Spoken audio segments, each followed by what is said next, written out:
ولد ياتي. أعوذ بالله من الشيطان الرجيم. بسم الله الرحمن الرحيم. Assalamu alaikum. Chers frères et sœurs, bienvenue sur ce 8e épisode de cette série consacrée à l'Antéchrist, encore appelé Dajjal. Comme nous l'a annoncé dans l'épisode précédent Maulay Seydi Mohammed El-Cheikh, Dajjal a prévu son voyage dans la ville de Lod.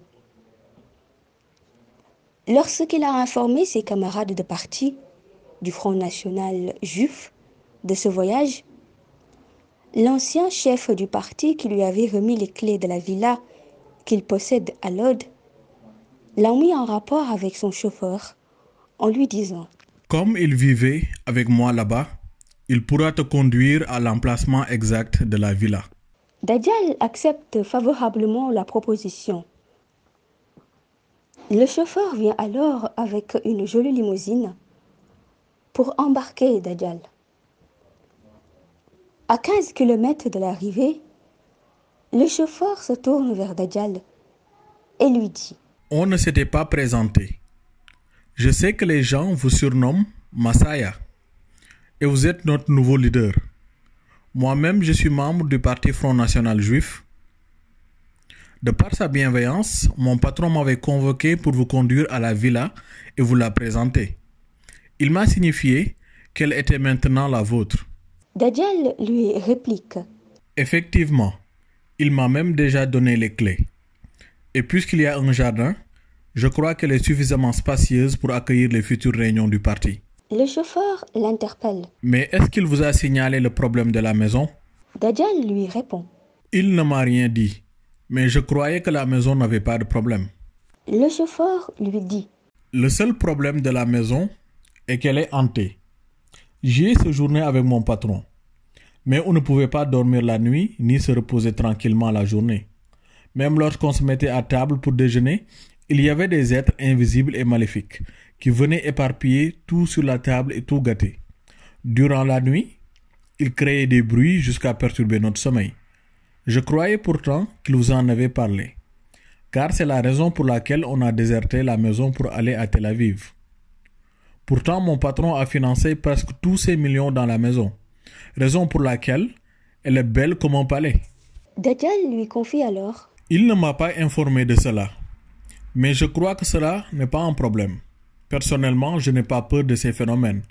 Et si c'est le seul ennui, ce n'en est pas réellement un. D'après le récit que tu viens de me livrer, tu ne sembles pas vouloir vivre avec moi dans cette maison. Heureusement, je préfère même être seul, car quiconque me connaît sait que j'ai une vie de solitaire. Surtout que j'ai une panoplie de dossiers à préparer et des projets du parti qui nécessitent réflexion. Tu pourras donc juste me déposer et repartir. Le chauffeur tombe d'accord avec lui. Lorsqu'ils sont arrivés sur les lieux, Dajjal remercie le chauffeur et conseille à ses camarades de parti qui l'accompagnaient d'aller trouver un autre logement, comme la maison était réputée hantée.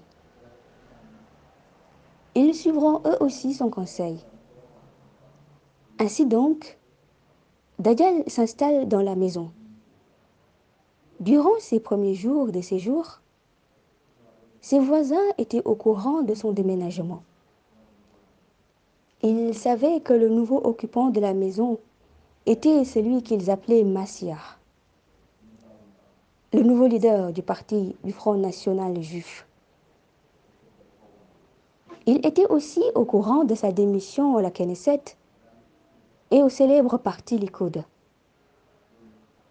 Lorsqu'il sortait de la maison pour des courses, certains voulaient l'aider, mais à chaque fois, il remarquait que Dajjal ne voulait pas se mélanger avec ses voisins. Lorsqu'il sortait, c'était pour faire des achats et automatiquement après, il fermait sa porte à clé pour ne ressortir que le lendemain. Il procédait ainsi jusqu'à passer une semaine à la maison. À la nuit suivante, ce 7e jour, Il entend comme un grondement de tonnerre dans la chambre, alors qu'il dormait. Il se réveille et observe autour de lui, mais ne trouve rien d'anormal. Il se lève donc, ouvre la porte de sa chambre et se dirige vers le jardin. De là, il aperçoit un être corpulent. De la façon dont il s'est tenu, il ressemble à un chimpanzé noir. Cependant, sa particularité est qu'il possède 2 cornes sur sa tête. Il n'est pas non plus agréable à regarder, tellement il est laid. Il est aussi géant et son corps recouvert de longs poils qui vont jusqu'à traîner sur le gazon au niveau de ses pattes. Lorsque Dajjal sort et le pointe du regard, il a systématiquement senti qu'il connaissait cette créature. Il avance donc jusqu'à arriver devant lui. Dajjal lui tend la main et la créature le salue. Elle observe le visage de Dajjal un instant avant d'éclater de rire. La créature lui dit: J'ai longtemps accompagné des lieutenants dans le travail qu'ils effectuaient pour moi. Mais en ce qui te concerne, je crois que personne ne réalisera une prouesse plus grande que ce que tu accompliras pour moi en cette fin des temps. La créature était en réalité Iblis en chair et en os. En entendant cette parole, Dajjal devient flatté et heureux. Iblis lui témoigne alors: C'est nous qui avons chassé le propriétaire de la maison, car cette maison est la vôtre. Elle renferme ton héritage mystique. Iblis prend alors la main de Dajjal et marche avec lui jusque devant le puits qui se trouve dans le jardin. Iblis informe que le puits est resté scellé 9 ans. Après ceci, il enlève le couvercle, lui somme d'attendre et plonge dans le puits. Iblis disparaît ainsi dans le puits pendant 10 minutes avant d'y ressortir. Cependant, à sa sortie, Iblis, qui est revenu avec une bague en or, dit alors à Dajjal de tendre la main gauche et la lui insère ensuite au doigt. Iblis dit à Dajjal: Voici ton héritage mystique qui se trouvait être gardé dans cette ville de Lod. Poursuivant le récit, Mawlaya Sidi Mohammed el-Cheikh nous informe que lorsque Dajjal apparaîtra, tout observateur pourra remarquer une bague en or sur sa main gauche. Cet anneau constitue l'héritage mystique que le diable lui a légué. Lorsque Dajjal a porté l'anneau, il a senti son pouvoir augmenter. Il voyait des endroits qu'il ne pouvait pas voir auparavant. Son œil droit défectueux, sur lequel il regardait les djinns, ne voyait plus seulement les djinns qui l'entourent, mais pouvait même observer des djinns qui se trouvent dans d'autres villes. Idem pour son œil gauche. Il y observait même des humains se trouvant hors de la ville de Lod. Il visionnait jusqu'à observer les députés qui se trouvaient à la Knesset. Iblis lui ajoute: À partir d'aujourd'hui, tu as le choix de prendre un avion ou non. Il n'est plus obligatoire pour toi, car tu peux aller n'importe où sur Terre en moins de 5 minutes. Ce que Iblis lui a dit est comparable à ce qu'utilisent les awliya lorsqu'ils se déplacent dans le monde invisible. Grâce à ce moyen mystique dénommé Inayatul Rabbaniyu, les élus d'Allah peuvent visiter des villes en quelques secondes. Ce pouvoir qu'Iblis a donné à Dajjal est comparable au Inayatu, bien qu'il est moins sophistiqué. En effet, Dajjal n'aura pas accès au monde Ghaib, contrairement aux élus d'Allah. Il pourra seulement se déplacer dans l'univers terrestre. Poursuivant son initiation, Iblis informe Dajjal que ce puits est désormais ton refuge. À chaque fois que tu te sentiras en danger, viens plonger à l'intérieur. pour augmenter ton pouvoir. Iblis lui confie ainsi qu'il pourra en avoir besoin, en le prévenant que La mission que tu vas conduire n'est pas anodine, et celui que tu vas contrecarrer possède lui aussi du pouvoir. Mais en tout temps, porte bien la bague dans ta main gauche, ne la perds pas. Je veillerai sur toi de la même manière. Mes enfants veilleront sur toi. après avoir entendu ce discours, Dajjal devient enchanté et signe donc ce pacte avec Iblis, accord qu'il considère comme son héritage mystique. Nous dit toujours Mawlaya Seydi Mohammed El-Sheikh. Après son entente avec Iblis, il repart rejoindre sa chambre. Il ne pouvait s'empêcher d'éclater de rire, tellement qu'il était content, car il pensait détenir ce qui lui manquait pour pouvoir contrecarrer la mission de la fin des temps, celle du Mahdi. Dans ses projets nouveaux, il compte débuter ses voyages d'affaires vers l'étranger. Pour rappel, actuellement âgé de 23 ans, il n'avait jamais auparavant quitté Israël. Il compte ainsi voyager et sa première destination sera les États-Unis d'Amérique, où il compte rencontrer des membres du Congrès. Dajjal est maintenant heureux à l'issue de ces événements. Sa bague magique à la main, il pense que rien ne pourra barrer sa route. Il va séjourner aux États-Unis avant de revenir se concentrer sur son nouveau parti, qu'est le Front National Juif, en vue de préparer les prochaines élections législatives. Ces événements nous intéresseront dans la suite de son histoire. Partant de la ville de Lod, Dajjal décide alors de faire son voyage d'affaires en dehors d'Israël. Les États-Unis d'Amérique sont sa première destination. Avant d'embarquer vers les États-Unis, Dajjal joint au téléphone le lobby juif qui s'y trouve. Ce dernier le met en contact avec un sénateur américain qui sera chargé de l'accueillir. Une fois que Dajjal a foulé le sol des États-Unis, le sénateur l'a accueilli dans un appartement situé à Manhattan. C'est en ce lieu où le lobby juif vient le trouver chaque semaine pour discuter, échanger sur des idées et lui demander son avis sur la politique étrangère qu'amènent les États-Unis. Cependant, la remarque faite est que l'avis de Dajjal renvoie toujours à des critiques à l'endroit des accords que les États-Unis ont signés avec l'imam al-Mahdi. Un jour, Dajjal reçoit en visite dans son appartement un sénateur démocrate. Il se plaint auprès du sénateur, argument à l'appui, des accords signés avec l'imam al-Mahdi et qu'il n'arrive pas à supporter. Après ces propos, le sénateur lui dit Ces accords sont tous signés contre le gré des membres du Congrès. Mais ce que vous devez comprendre est que vous ne voyez que ces accords du côté religieux, alors qu'ils dépassent l'angle religieux. Actuellement, il s'agit d'un problème de mondialisation économique. Il faut que vous sachiez que l'imam al-Mahdi représente l'amirul mouminin de plusieurs pays dans le monde, et ces derniers ne ratifient aucun accord en matière de commerce international sans le consulter au préalable.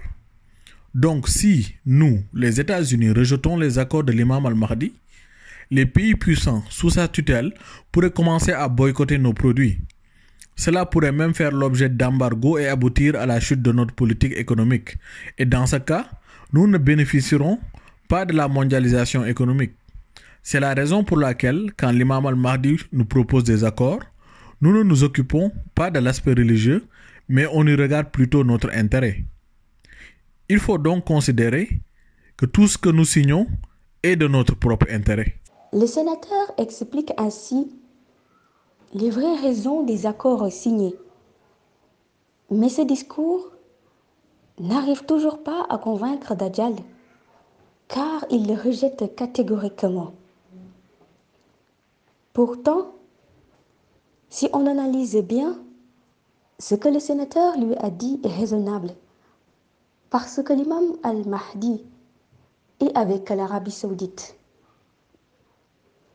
Il séjourne la plupart du temps entre la ville de la Mecque et celle de Médine. Il devient encore plus incontournable car il a réussi à établir une alliance entre l'Iran et l'Arabie saoudite.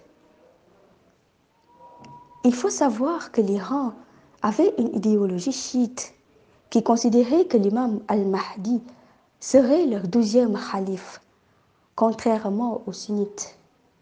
Puisque l'imam al-Mahdi est apparu et que tous les musulmans se sont ralliés à lui, l'Iran n'a eu aucun autre choix que de rallier lui aussi. Ce ralliement concerne aussi d'autres pays comme l'Irak, la Turquie, le Pakistan, l'Indonésie, qui ont tous l'imam al-Mahdi comme Amirul Muminin. Ces derniers leur inculquent une seule idéologie. Le problème ne se situe pas entre chiites et sunnites. Avant tout, nous sommes des musulmans. Donc le problème concerne l'islam. Si nous croyons tous en un seul Dieu et que nous avons un seul prophète, Sidi Ahmed sallallahu alayhi wa sallam, donc rien ne devrait nous diviser. Nous devons être en mesure de nous asseoir autour d'une table et de discuter de l'intérêt de la société musulmane et mettre à côté les intérêts personnels. C'est avec ce discours unificateur que les pays comme l'Iran, l'Arabie saoudite et la plupart des pays arabes se sont mis d'accord avec l'imam al-Mahdi et l'ont reconnu comme Amirul Muminin. L'imam al-Mahdi dirige donc des États qui ne prennent aucune décision sans lui demander d'abord son aval. Ainsi, quand ces pays dirigés par l'imam al-Mahdi viennent avec leurs accords dans un autre pays, la seule solution est de les signer, sous peine de se confronter à des ripostes, comme l'a si bien dit le sénateur démocrate à Dajjal.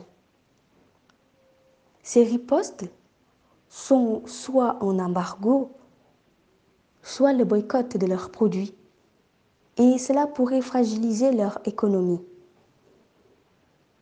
Donc, tous les accords signés par ces pays comme les États-Unis sont de leurs propres intérêts. Malheureusement, avec tous ces arguments, Dajjal ne parvient toujours pas à être convaincu, malgré les 8 longs mois durant lesquels il a séjourné à Manhattan. Quand il s'est rendu compte qu'il n'obtiendra pas ce pourquoi il est venu aux États-Unis, c'est-à-dire la plaidoirie du Congrès en sa faveur, il décide alors de retourner en Israël, à la ville de Jérusalem, afin de préparer les élections législatives qui sont en vue. Une année après que Dajjal soit retourné en Israël, viennent les élections législatives. De ses 25 ans à la tête du Front national juif, il se heurte à un adversaire de taille qui est le Likoud.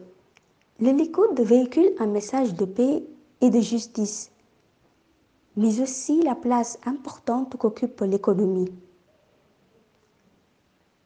Dans la même lancée, le Likoud défend les accords signés avec la Palestine, car il estime que c'est le bon choix et que l'état actuel du monde va avec ces accords.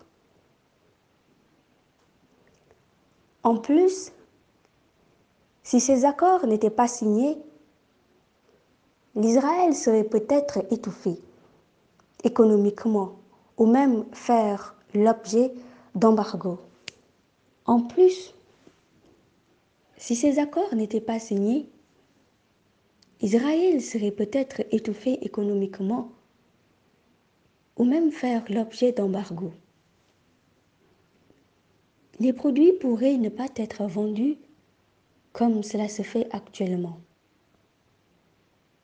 Ceci est le discours véhiculé par le parti Likoud durant leur campagne,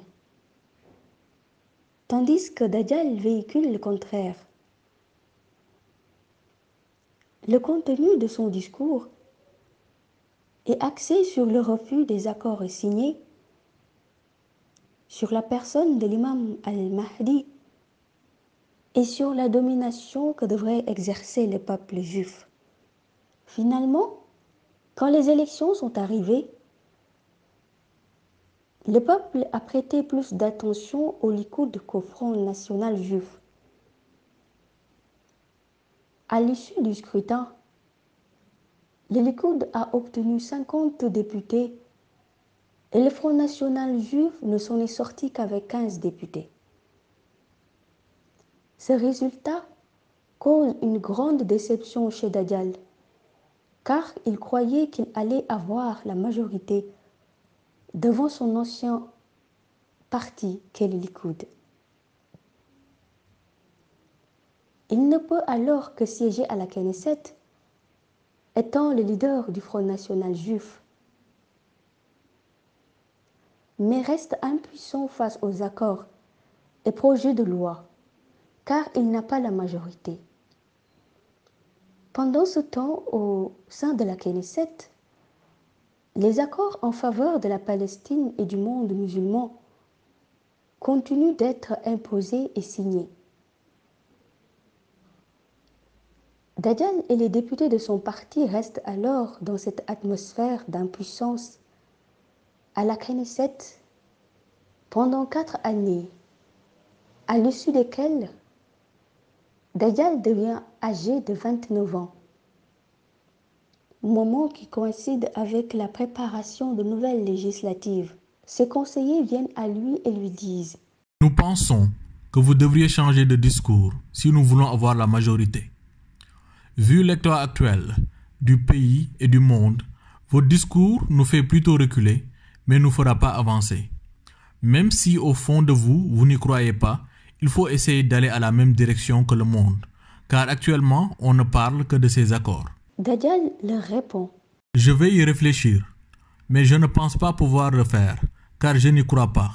Je ne suis pas pour ces accords. Ses conseillers répliquent: Dans tous les cas, vous devriez y réfléchir si vous voulez que nous ayons la majorité. À ce moment précis, Dajjal pense à ce qu'Iblis lui avait dit, c'est-à-dire retourner à la ville de Lod, au niveau du puits, à chaque fois qu'il sent que son pouvoir diminue. Il quitte alors Jérusalem et prend quelques jours pour la ville de Lod. Une fois retourné à Lod, à la matinée du 3e jour, Iblis surgit devant Dajjal et lui dit: Ceux qui sont avec toi ont raison. Tu dois changer de stratégie pour pouvoir gagner les prochaines législatives. Car les gens ne veulent pas entendre le discours que tu véhicules. Le premier changement que tu dois opérer est de faire semblant de croire en Dieu. Bien vrai qu'on sait que tu ne crois pas en lui, ce qui est très normal. Il faut en profiter pour revendiquer la mission d'un prophète. Depuis ton enfance, les gens disent que tu es le Messiah. Mais c'est toi qui ne le prouves pas. Tu te laisses seulement appeler par son nom, mais tu ne montres pas pourquoi tu es le Messiah. Quand tu consultes la Bible, il est inscrit que le Messiah est tant attendu. Ses caractères physiques y sont décrits. Je veux que tu changes ta façon de faire et ton apparence.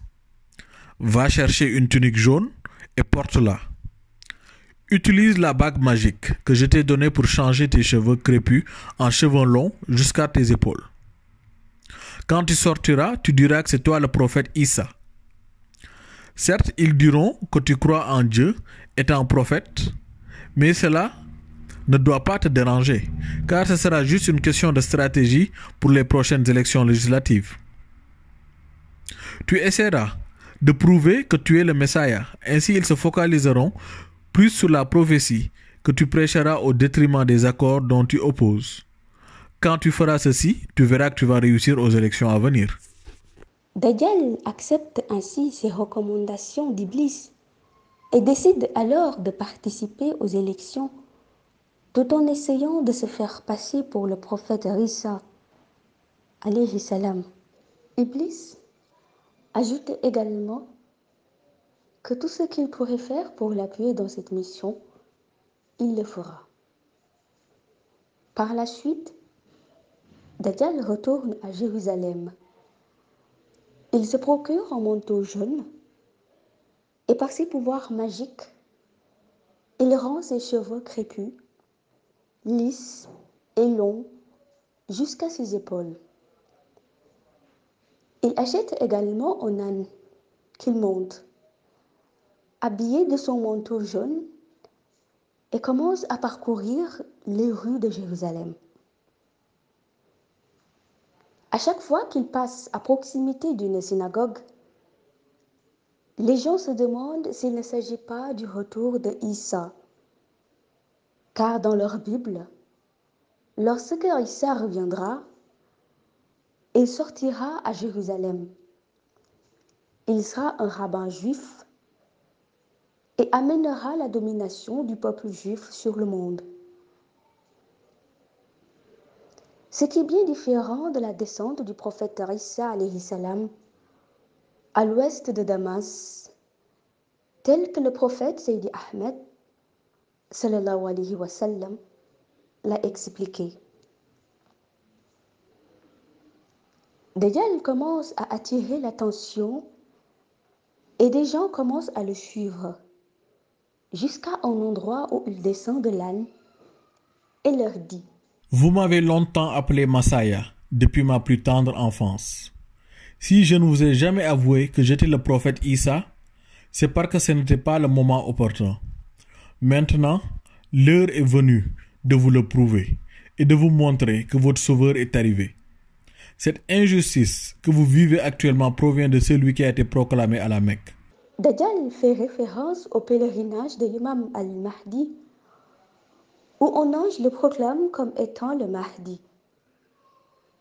Pour lui, le monde musulman est favorisé par rapport aux autres peuples à cause de ces accords signés. Dajjal continue donc son discours en essayant de convaincre son auditoire, jusqu'au moment où un grand oiseau noir fait son apparition en criant: Celui qui est en train de vous parler est le prophète Isa. Il s'agit du Messiah que vous attendez dans la Bible. Tout le monde était stupéfait. En réalité, cet oiseau, c'était Iblis, venu pour convaincre l'auditoire. À la vue de cet oiseau, Dajjal soulève sa main et confirme qu'il s'agit là d'une preuve qui pourtant s'est réalisée de la même façon à la Mecque pour celui qui est suivi par le monde musulman. L'auditoire commence alors à polémiquer. Certains le croient, d'autres non, tandis que d'autres étaient très surpris de la situation. Mais tout le monde lui prête attention. Au même moment, correspondant au 10e jour du mois de Muharram, l'imam al-Mahdi et ses compagnons jeûnent et se trouvent à Médine. L'imam Mahdi, lui, est en train de terminer une prière surérogatoire de 2 rak'ahs dans le but de rendre grâce à Allah, subhanahu wa ta'ala. Dès qu'il est terminé, un de ses collaborateurs l'interpelle sur ce qui est en train de se passer à Jérusalem, diffusé en direct sur les chaînes de télévision. L'imam al-Mahdi sait pertinemment qu'il s'agit de Dajjal. Il attire donc l'attention de ses compagnons en faisant une déclaration. Il déclare que chaque musulman du monde entier qui est en train de l'écouter, reste dans le pays de sa résidence et continue son travail comme si de rien n'était. Car il s'agit de Dajjal qui se fait passer pour le prophète Isa. Tout ce qu'il dit ne concerne ni le Coran ni la Sunna, ni la lumière du prophète sallallahu alayhi wa sallam, mais profite au judaïsme et à ses partisans. Malheureusement, la plupart du monde musulman n'a pas accès au discours de l'imam al-Mahdi, car toutes les chaînes de télévision sont braquées sur les événements de Jérusalem en diffusant les images en boucle. Du côté de Dajjal, un journaliste l'interpelle en lui disant que l'imam al-Mahdi a fait une déclaration et qu'il ne le reconnaît pas comme étant le prophète Isa, mais plutôt comme l'antéchrist, et a donné la directive au monde musulman de faire comme si de rien n'était. Le journaliste demande à Dajjal ce qu'il a à répondre de cette déclaration. Dajjal se tourne et répond que cela est tout à fait normal, car c'est un imposteur et qu'il est venu pour le prouver. Il ajoute aussi que Al-Mahdi sait que je suis venu pour annuler tous les accords qu'il avait signés. c'est pourquoi il réfute donc sa prophétie. Le monde musulman fait alors face au même problème qu'ont vécu les musulmans à la bataille d'Uhud, en bravant les directives de l'imam al-Mahdi, comme l'ont fait leurs prédécesseurs avec le prophète, sallallahu alayhi wa sallam, et finir par récolter une défaite. En effet, l'imam al-Mahdi a donné la directive au monde musulman de rester dans leur lieu de résidence. Mais, sachant qu'il s'agit de Dajjal, ils n'ont pas suivi cette directive et se sont tous rués vers Médine ou la Mecque. Car le prophète sallallahu alayhi wa sallam disait que l'antéchrist ne pouvait pas y entrer. Tous les grands chefs qui s'occupaient des coopérations, du commerce international, au compte de l'islam, abandonnent leur poste et se dirigent vers les aéroports. Les télévisions commencent à filmer ce mouvement de masse du côté des musulmans, au point de donner raison à Dajjal, qui en a profité pour dire qu'une seule déclaration suffit pour les déstabiliser. Il sera donc aisé pour eux, s'ils se rallient à sa cause et en combinant leurs forces, de pouvoir les neutraliser. Les commentateurs sur les plateaux de télévision commencent alors à appuyer les dires de Dajjal et signifier que le fait de se rallier à sa cause ramènerait sûrement la souveraineté qu'il vivait avant la venue de l'imam al-Mahdi et permettrait ainsi de recouvrer leurs bénéfices d'avant la signature des accords. Dajjal commence alors à multiplier ses alliés jusqu'aux loges maçonniques qui commençaient à s'éteindre sous le règne de l'imam al-Mahdi. Tous ces alliés commencent à créer une grande organisation autour de Dajjal pour remporter les prochaines législatives en Israël et régler le problème face au monde musulman. De l'autre côté, dans le monde musulman, au lieu de garder son calme, chacun essaie de trouver un moyen d'atteindre Médine ou la Mecque. À un moment donné, un juif interpelle Dajjal en lui disant que s'il est vraiment le prophète Aïssa, où sont ses pouvoirs à part cet oiseau noir? Dajjal lui répond que cela lui est facile de le montrer. Il prend alors un enfant dans la foule, soulève sa main gauche où se trouvait sa bague en or, murmure des paroles et transforme sa main en un sabre, puis coupe la tête de l'enfant. La foule commence à s'apeurer, mais Dajjal les rassure en leur demandant de lui donner la tête saignante de l'enfant qu'il repose sur son cou. Murmura à nouveau des paroles et l'enfant se mit à rire. Tous les juifs l'acclament et attestent qu'il est le prophète Aïssa.